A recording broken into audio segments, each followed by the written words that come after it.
Somos salud. Mindalia.com. Somos espiritualidad.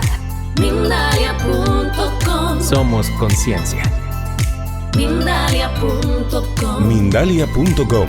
Somos la comunidad de la nueva consciencia.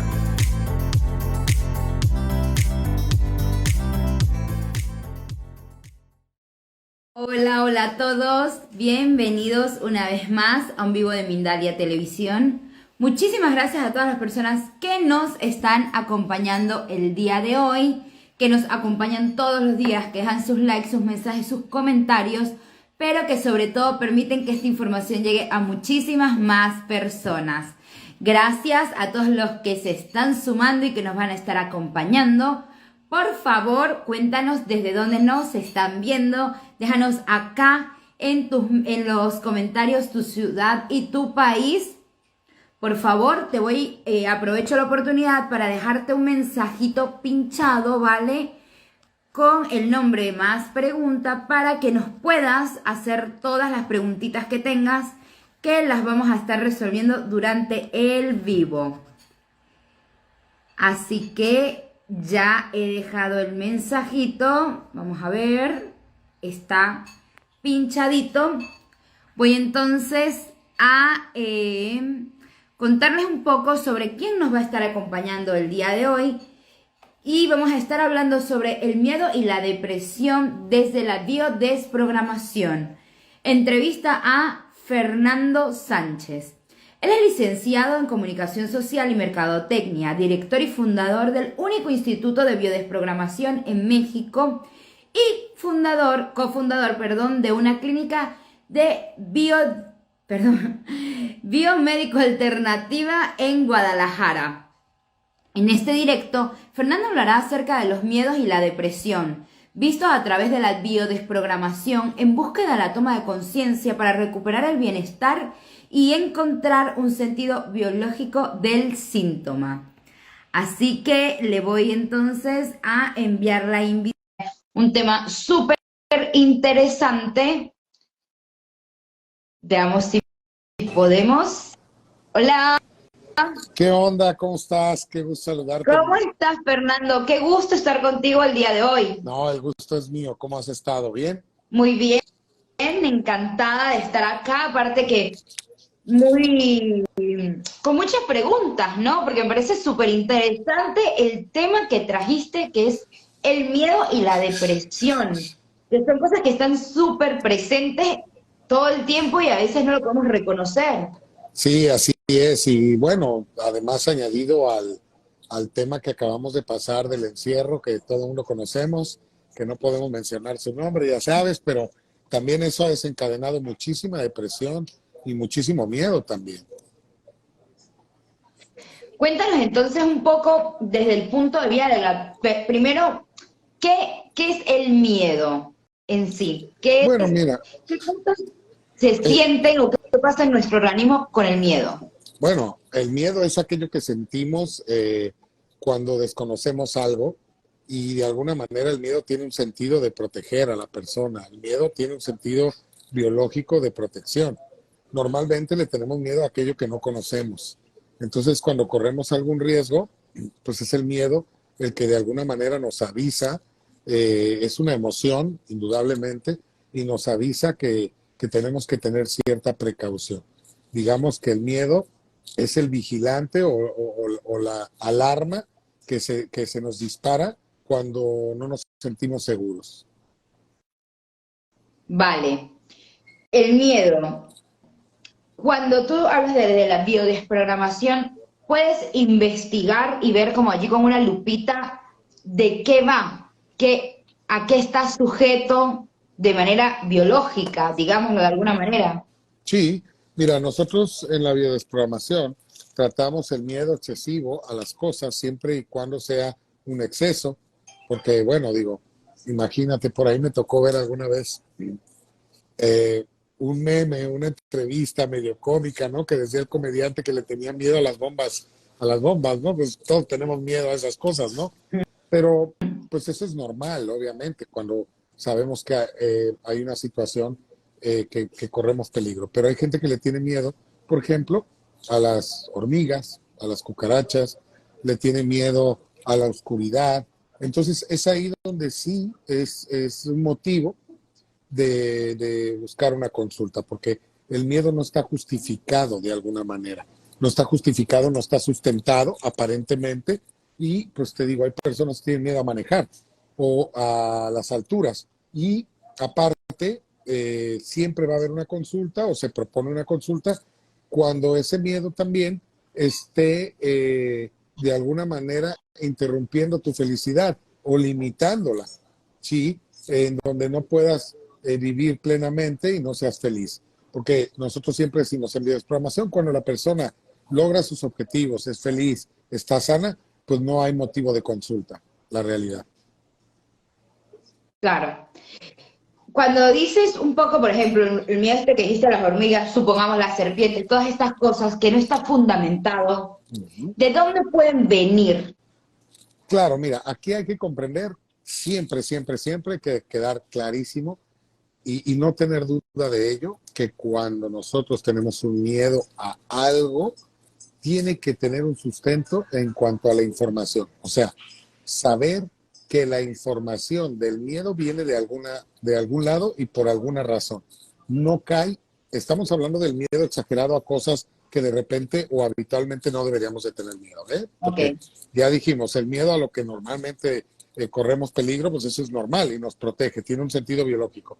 Pero cuando este miedo es excesivo a cosas que no deberíamos de tener, entonces se sale de lo normal, de los parámetros normales.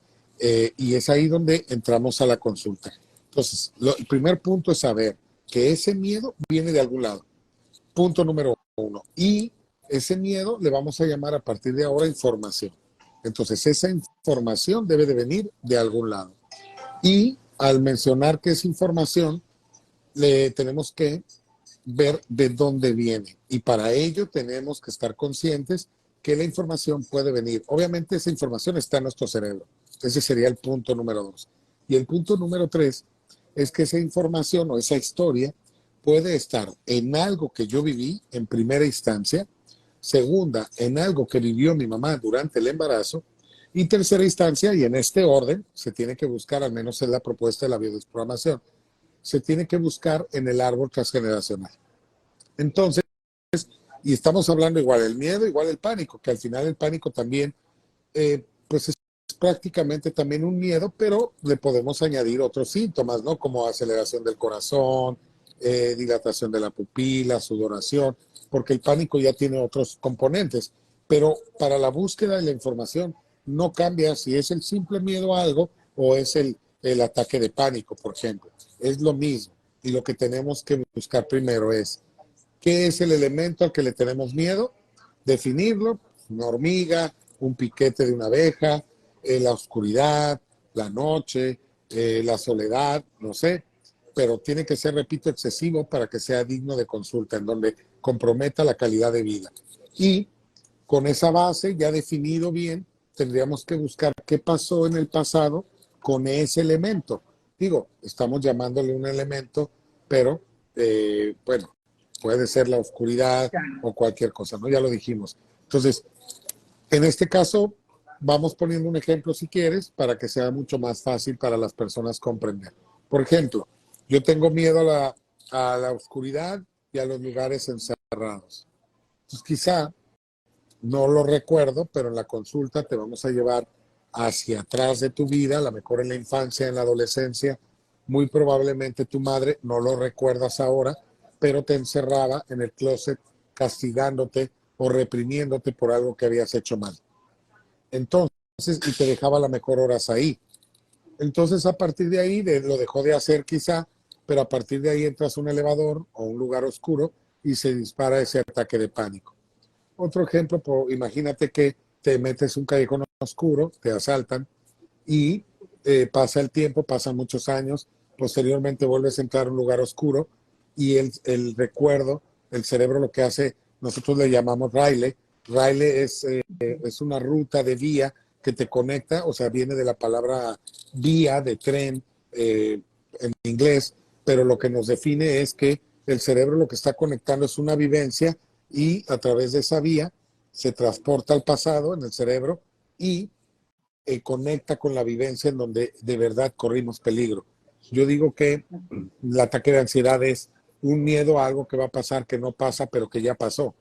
Entonces tendremos que buscar cuándo pasó y qué fue lo que pasó.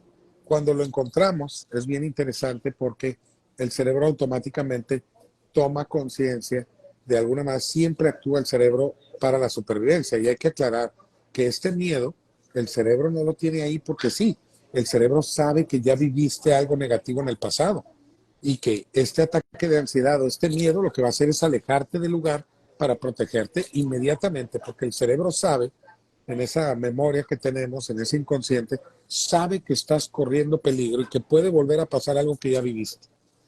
Entonces hay que ubicar el evento programante, es el que le llamamos nosotros, que es la primera vez que vivimos o vivenciamos el evento, y el cerebro automáticamente toma conciencia que no necesariamente va a volver a pasar exactamente lo mismo, que es igual, es un callejón oscuro, pero en el pasado eras un adolescente que no te podías defender, que era un asaltante, y que en esta ocasión ya no eres un niño ni un adolescente, no vas sola, porque igual puedes ir acompañada y te va a dar el ataque de pánico al entrar.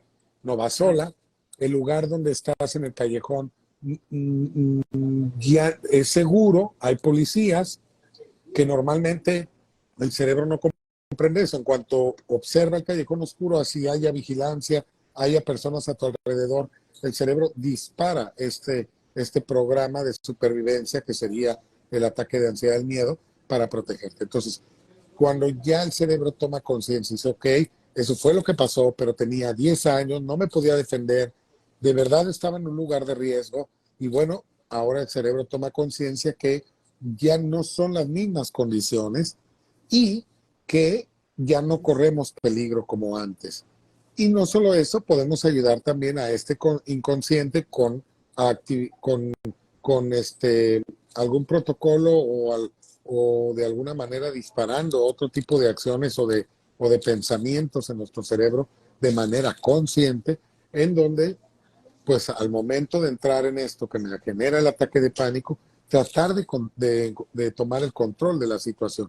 Podría ser respiración, decir estoy en un lugar seguro, ya sé de dónde viene este ataque, de dónde viene este miedo inconsciente que siento, pero tomo conciencia en este momento que no es la misma situación. Ya no soy un niño, soy una persona adulta, no vengo solo, y yo pido mucho a mis alumnos que usen mucho la respiración cuando estas cosas suceden, y que la respiración, por ejemplo, en un caso de peligro así, sea muy profunda, como que te ahogas. O sea, respirar y tratar de jalar la mayor cantidad de aire que puedas hasta que sientas que te estás ahogando, porque tienes que soltar el aire y volver a jalar de nuevo. Entonces es así. ¿Por qué? Porque lo que hacemos es de alguna manera pedirle al cerebro que se desconcentre de lo que está viendo, en este caso que pusimos de ejemplo el callejón oscuro, y que se empiece a concentrar en la supervivencia de la respiración o en no ahogarse.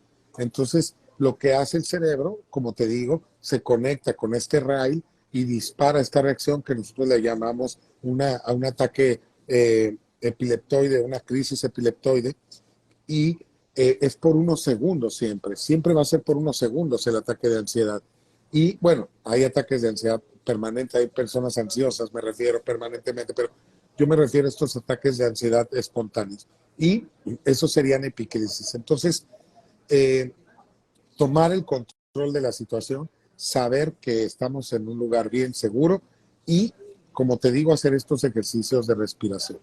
Ahora, si no encontramos en nuestra vida, que eso es yo creo la pregunta que muchos están haciendo, ok, yo tengo pánico a las cucarachas, pero no recuerdo haber tenido un evento con una de ellas. Bueno, entonces hay que hablar o indagar con nuestra madre a ver si ella durante el embarazo pudo haber tenido un evento desagradable en un callejón oscuro, con un animal o algo que esté relacionado con mi ataque. Y si no lo encontramos ahí, ahora, hay personas que no tienen a su madre para preguntarles, pero podríamos hacer alguna dinámica, si me permites platicarla, que es muy buena, muy sanadora, ¿sí? Una de ellas podría ser una hipnosis en donde llevemos una regresión hacia el vientre materno. Yo tengo un video ahí en YouTube donde se llama Regresión al vientre materno. Pudieras hacerlo para tratar de recordar cómo te sientes ahí en el vientre, pero si no, también podrías, para que no tengas que hacer mucho, agarrar una hoja y tratar de escribir esa historia que tú imaginas que pudo haber pasado tu madre en el embarazo con una situación similar a la que te dispara el ataque de ansiedad.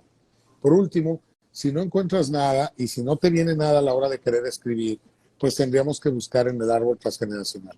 Pero siempre para que trascienda, por experiencia te lo digo, para que trascendiera, por ejemplo, una cosa así a 2 o 3 generaciones abajo, se empieza a convertir la búsqueda en algo, si bien podría ser más difícil, porque es en el árbol transgeneracional, pero a la vez se hace más fácil, y te voy a decir por qué. Porque para que haya trascendido a 1 o 2 generaciones, tiene que ser algo muy grande o vivido con mucha intensidad.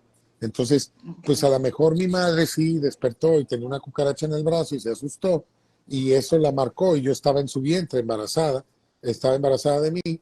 Bueno, es un evento leve, ¿no? Pero imagínate, si ya estoy buscando en el árbol, el evento para que haya bajado 2 o 3 generaciones tiene que ser mucho más grande. Por ejemplo, imagínate a una persona que de verdad la hayan asaltado, quizá a lo mejor haya perdido la vida dentro de un callejón oscuro o algo mucho más fuerte. ¿Para qué? ¿Por qué te digo esto? Porque por experiencia, para que trascienda a las generaciones que siguen, tiene que ser algo muy fuerte, ¿no? Las cosas en el árbol, sí tenemos la memoria de lo que ha pasado, aunque no es consciente, pero lo que nos dispara este tipo de cosas son cosas que se vivieron muy fuertes, ¿sí? Muy, muy fuertes. Entonces, de vientre para acá, no necesitan ser tan fuertes para que nos marquen, porque estamos dentro del vientre y estamos recibiendo toda la información. Y basta con que, de hecho, en el vientre materno es donde se graban las principales memorias, traumas, miedos, alegrías, inseguridades. En el vientre materno, yo lo digo de esta manera, es el que nos genera nuestra estructura mental. Y esta estructura mental es la que nos condiciona de por vida. Ahí están los principales programas que disparan las enfermedades del ser humano. Desde cómo naciste, si tu mamá te tuvo para retener a tu padre, si tu mamá te intentó abortar, si tu mamá, si naciste a tiempo el día que el doctor dijo que ibas a nacer y tu mamá esperaba, si te sacaron con forces, si llegaste atravesado, venías de pompis. Toda esa información es valiosísima. ¿Por qué? Porque te marca. Te marca, por ejemplo, si mucha gente tiene problemas para dormir, no duerme y no sabe que su mamá se la pasó en trabajo de parto toda la noche. Entonces, su proyecto sentido del estar en la noche alerta porque van a nacer. Si no está alerta, moriría. Y eso dispara este tema, por ejemplo, de no poder dormir de noche, de insomnios. En fin, es bien interesante este tema, claro, pero es largo, ¿no? Y además es de mucho indagar, ¿no? Claro, me parece eso, que es como, bueno, de revisar muy bien, de buscar y desconectar eso que incomoda. Claro, Y bueno, pero es muy ahí sanador mismo, porque recuperas tu bienestar, ¿eh? claro, o sea, es como una tarea que a lo mejor nadie quiere hacer, pero hay que hacerla. Es correcto, sobre todo si esto... Y hay personas también que viven con miedo y viven con ansiedad, y ahí nos podríamos ir a temas más del árbol y más fuertes. Por ejemplo, este síndrome que llamamos del fantasma, que es aquel que nace el mismo mes que otra persona muere trágicamente. Y la condición es esta, que haya muerto el ancestro, que sea familiar, obviamente, que haya muerto trágicamente, y por último, que no se haya conocido. Y eso genera muchas veces depresiones constantes en personas desde que tienen uso de memoria, no festejan su cumpleaños, son muy tristes, son depresivos, son muy delgados muchas veces, visten de negro, no les gusta festejar su cumpleaños, no le encuentran sentido a la vida, sienten que no deberían de estar aquí y tienen miedo, depresiones, ataques de ansiedad constantes. Y eso muchas veces hay que buscarlo en el árbol. ¿Por qué? Porque resuenan con esta persona que vivió todo aquello a lo que yo hoy le tengo miedo. Bárbaro, muchísimas gracias, Fernando. El tiempo va volando y tenemos el chat a estallar de preguntas, así que vamos a ir respondiendo algunas de estas. A ver, veamos. Uy, alguien dice, vamos a ver esta.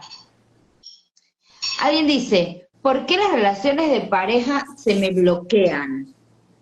Mira, ya estamos ¿De entrando dónde puede venir en otro esto? tema, pero muy interesante también. Bueno, mira, yo hablaba ayer precisamente, yo estoy ahorita en Hermosillo, Sonora, México, y por eso es que, disculpa si hay un poquito de ruido, estoy en un lugar público, pero espero que se oiga bien. Y ayer aquí di una conferencia en la noche, que por cierto estuvo lleno total, y una persona me preguntaba al final que por qué tenía, no sé, aparentemente unos 40, 42 años y no había tenido ninguna pareja, vaya, no había tenido ninguna relación con un hombre.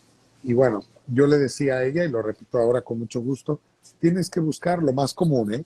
Porque es difícil dar una consulta por aquí con tan poca información, pero tienes que buscar si, por ejemplo, en el árbol debe de haber una persona que tuvo un hombre que no fue muy bueno, que a lo mejor obligaba a estar íntimamente con la abuela, por ejemplo, el abuelo, que era tomador, que la golpeaba, a lo mejor no la trataba bien, y que la abuela mucho tiempo pensó que no debería de haberse casado y que los hombres no son buenos. Y de ahí viene de repente esa información a la nieta que es doble de la abuela, y la abuela no quiere tener hijos o tiene solo uno o dos, no quiere tener más, le cuesta mucho trabajo hacerse cargo de ellos y le hubiera gustado no poder no haberse casado o cosas así.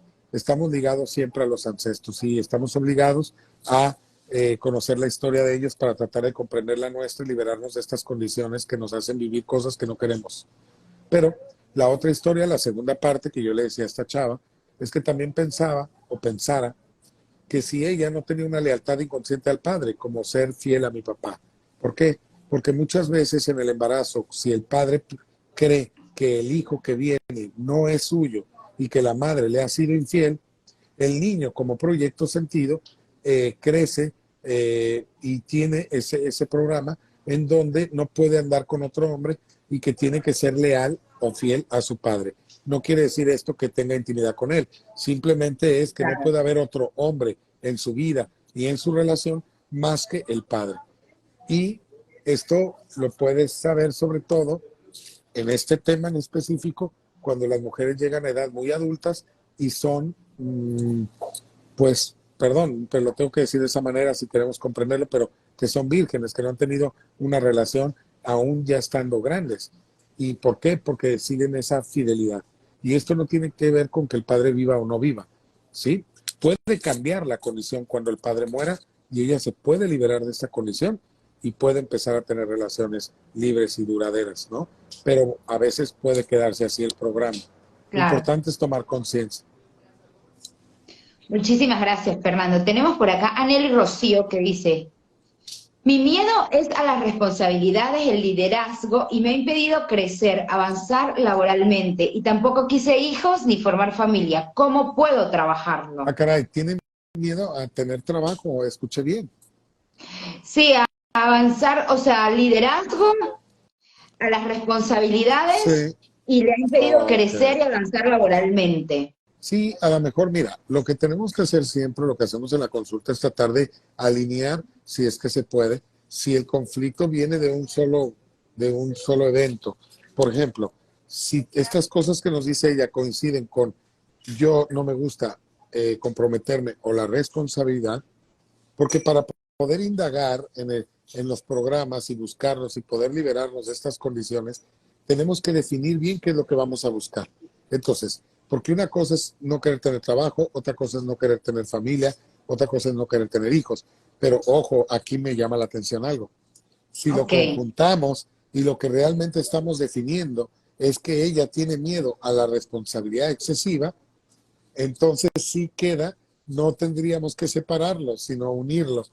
Tiene miedo a tener hijos por la responsabilidad, tiene miedo a tener trabajo por la responsabilidad y también tiene miedo a casarse o tener una relación. Entonces hay que buscar una persona que quizá desde muy niña le dejaron muchas responsabilidades. Puede ser ella desde niña cuidando a los propios hermanos, que fueron muchos, o puede ser la abuela o la bisabuela también, en donde de alguna manera tuvieron mucha responsabilidad.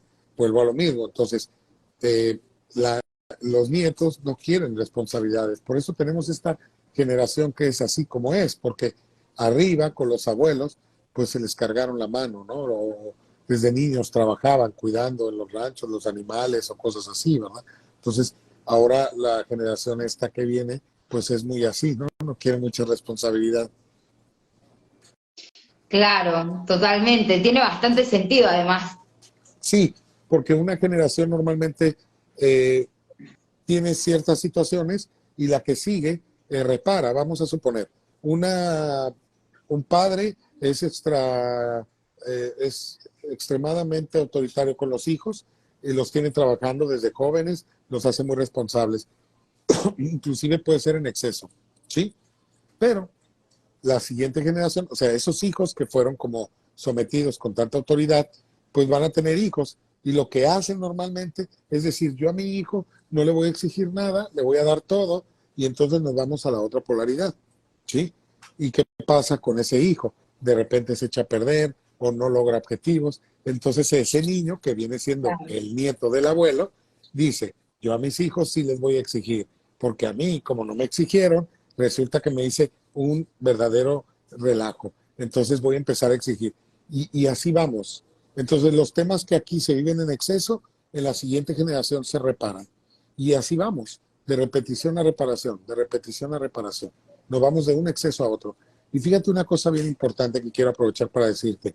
Lo que nos invita a conocer esto y darnos cuenta de esto, realmente es que nos demos cuenta que la felicidad, la tranquilidad, los logros y todo están en el equilibrio. El éxito está en encontrar el equilibrio. No es pasar de exigirle a los hijos todo a no exigirles nada.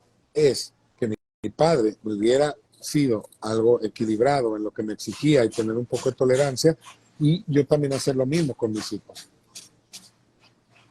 Muchísimas gracias, Fernando. Lamentablemente nos hemos quedado sin tiempo. Hay muchísimas preguntas que aún quedan por responder. Yo los invito a todos a que en unos días este video va a quedar en diferido en nuestro canal de YouTube, Mindalia Televisión Plus. Pueden pasar y dejarlas por allí, que si Fernando en algún momento tiene la oportunidad de pasar, está en toda la libertad de responder algunas de ellas. La invitación también es para que compartan este video, para que llegue a la mayor cantidad de personas que les pueda resonar, que sientan que esta información les puede ayudar en su vida. Fernando, te dejo para que nos dejes un último mensajito. Sí, bueno, pues decirles a todos que es una obligación personal, y no solo para las personas que nos rodean, sino para uno mismo, de conocer nuestra historia y de dónde vienen estas cosas que se repiten, para poder empezar a vivir más libres. De otra manera vamos a ser como robots, repitiendo lo mismo y teniendo los mismos resultados. Muchísimas gracias, Fernando. Muchísimas gracias a toda la comunidad de Mindalia. Ha sido un gusto tenerte por acá y que trajeras un tema tan interesante. Gracias a todos los que nos están acompañando y hasta una próxima oportunidad. Gracias, cuídate mucho. Igual, un abrazo. Bien. Gracias a todos que se conectaron, cuídense. Chao, chao. Bye. Somos salud. Mindalia.com. Somos espiritualidad. Mindalia.com. Somos conciencia. Mindalia.com. Mindalia.com. Somos la comunidad de la nueva consciencia.